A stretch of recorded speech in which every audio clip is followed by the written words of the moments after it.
My name is Sophia, and this is the story of how English helped me reach my dream of becoming a doctor. I was born in a small town in Brazil.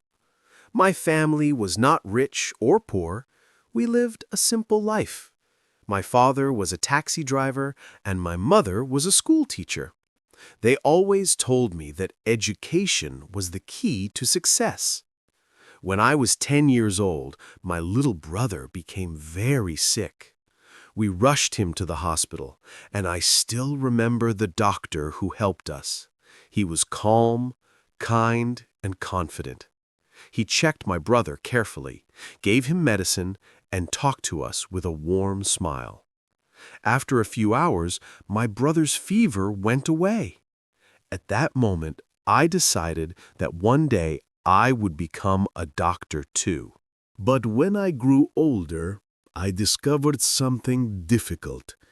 If I wanted to study medicine, I needed English. All the medical books and research were in English. Even in Brazil, doctors used English every day. The problem was that my English was terrible. In my public school, English classes were very basic. When the teacher asked me to read a sentence, I felt lost and embarrassed. Other students laughed sometimes, and I felt like my dream was too far away. One evening, my father found me crying in my room. I told him everything, my fear, my weakness, my dream. He listened quietly and then said something that changed my life. If English is your problem, go to a place where people speak English every day. I said we didn't have money, but he replied, "We have enough for your future." My parents used almost all their savings to send me to Canada. Before I left, my mother held my hand and said, "Promise me you will not give up." I promised her with all my heart. When I arrived in Toronto, everything felt strange. The weather was freezing, the food tasted different, and people spoke English so fast that I could not understand anything. At the airport, a man asked me something like, "Do you need a taxi?" But I only smiled because I didn't understand his words. I cried in my small room that night, feeling lost and alone. The next day, at English school, my teacher asked us to introduce ourselves. When it was my turn, my hands were shaking. I said, "My name is Sophia. I'm from Brazil."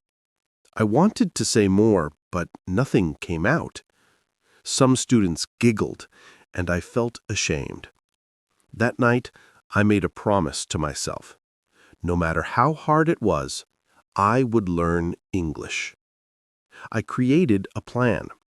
Every day, I learned 3 new words and used them in sentences. I watched movies without subtitles so I could train my listening. I walked around the city with headphones, pretending I was talking on the phone, but really I was practicing speaking. I described everything I saw. I am walking. The sky is blue. I am entering a cafe. Slowly, my English improved. One day, I ordered a cappuccino, and I understood the barista perfectly. It was a small moment, but it felt like a big victory. I learned that English is not about being perfect. It is about being brave. Life in Canada was not easy. Rent, food, transportation, and English classes were expensive. I worked part-time in a small cafe to survive. Sometimes I had only a few dollars left, but I refused to give up. After 4 months, something special happened. One day, the cashier asked, "Do you need a bag?" And without thinking, I replied, "No, I have one, thanks." That was the moment I knew I was finally thinking in English. I continued studying harder. I practiced speaking with native speakers even when I felt shy. I used the shadowing method to copy pronunciation from movies. I wrote down all my mistakes in a notebook and corrected them. And slowly, I became more confident. After many months, I felt ready to take the IELTS exam. I was nervous, but I reminded myself of my parents' sacrifice. When I received the result, I cried. I had passed. With my IELTS score, I entered one of the best medical universities in Canada. The lectures were difficult, the vocabulary was complex, and I had to work harder than ever. Many nights I studied until morning, repeating words, writing notes, and joining study groups. After several years of effort, I finally graduated as Dr. Sophia Williams. On graduation day, I held my diploma and whispered, "This is for you, Mom and Dad." I later found a job at a hospital in Toronto. I still remembered the first patient I helped, a little girl who was scared and crying. I held her hand and said, "Don't worry, I'm here." Her mother thanked me with tears in her eyes, and I knew all my struggles were worth it. I was no longer just the girl who was afraid of English.